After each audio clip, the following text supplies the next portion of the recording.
दोस्तों, दिल्ली में जॉब कौन नहीं करना चाहता है। बट आपको पता है, दिल्ली में जितनी ज़्यादा जॉब्स हैं उससे ज़्यादा आपको स्कैम्स देखने को मिल जाएंगे। तो चलिए आज इस वीडियो में जानते हैं कि अगर आप दिल्ली के अंदर किसी भी जॉब के लिए अप्लाई करते हैं तो आप कैसे पता लगा सकते हैं कि क्या ये जॉब सही है या फिर एक फेक जॉब है। तो चलिए शुरू करते हैं। So guys, point number 1।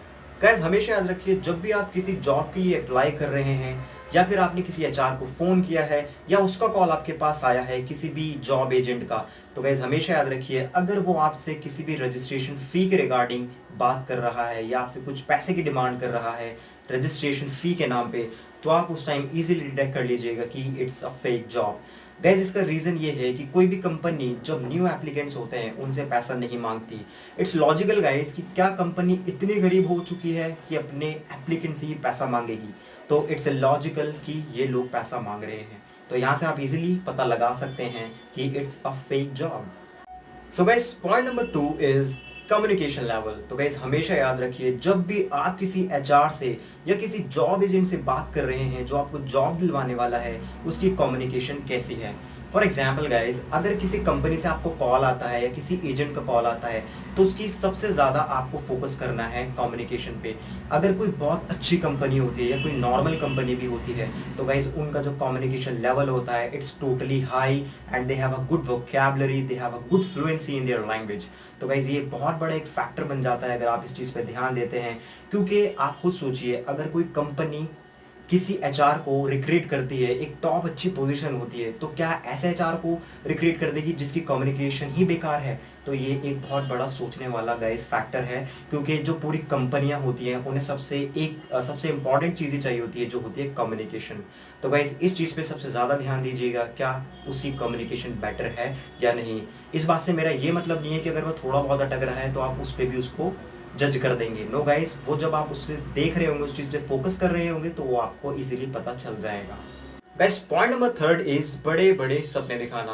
Guys हमेशा याद रखिए, अगर आप किसी कंपनी में जॉब के लिए जा रहे हैं और उनके बंदे आपको बोलते हैं कि हमारी कंपनी आपको कैब सर्विसेज देगी, हमारी कंपनी आपको ऐसे ऐसे अलाउंसेस देगी, हमारी कंपनी आपको ये वो हद से ज्यादा अगर वो चीजें बोलेगा, तो उस टाइम में आप ये इजीली डिटेक्ट कर सकते हैं कि it's a fake job. Guys आपको ये पता ही होगा कि कोई भी कंपनी में अगर आप काम करते हैं तो आप जितना ज्यादा काम करते हैं उतना ज्यादा आपको फल मिलता है। लेकिन ये जो फेक जॉब के लोग होते हैं ये आपको पहले ही फल देना चाह रहे हैं। तो ऐसा तो कोई लॉजिकल रीजन लगता नहीं कि बिना काम किए फल कैसे मिल सकता है। वो ऐसे बहुत बड़ी बड़ी चीजें बताते हैं। एंड गाइज, हम कोई अनोखे लोग तो है नहीं। कंपनी में बड़े बड़े टॉप मोस्ट ऐसे लोग होते हैं जिनको कंपनी खुद लेने नहीं जाती, तो क्या हम अनोखे लोग हैं। So it's a great sign कि आप समझ सकते हैं इट्स अ फेक जॉब।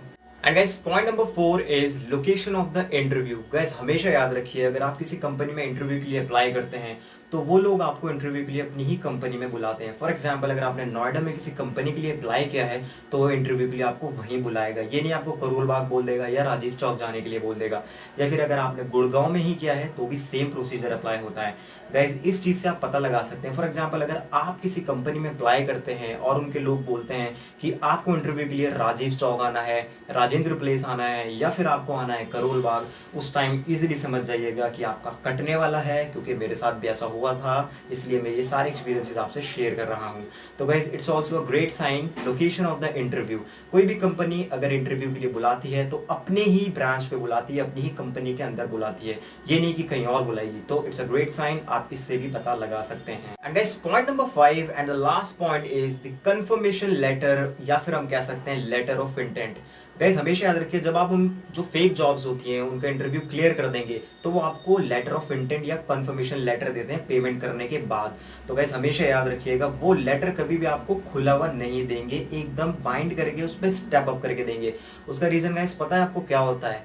इसके बीच में लॉ फॉलो करते हैं और उस लॉ का नाम होता है doctrine of constructive notice. Basically guys क्या होता है, जब आप जॉब के लिए इंटरव्यू दे रहे होते हैं तो वो आपसे बोलते हैं यस, आपकी जो रजिस्ट्रेशन फी है वो रिफंडेबल है, अगर आपकी जॉब नहीं भी लगी तब भी रिफंडेबल है। बहुत बड़े बड़े सपने दिखा देते हैं, लेकिन गाइस एक्चुअली में वो हमारा काट चुके होते हैं। इसका रीजन गाइस ये है, doctrine of constructive notice guys ये कहता है, फॉर एग्जाम्पल अगर आप किसी नई वेबसाइट पे जाते हैं तो उनकी टर्म्स एंड कंडीशंस होते हैं।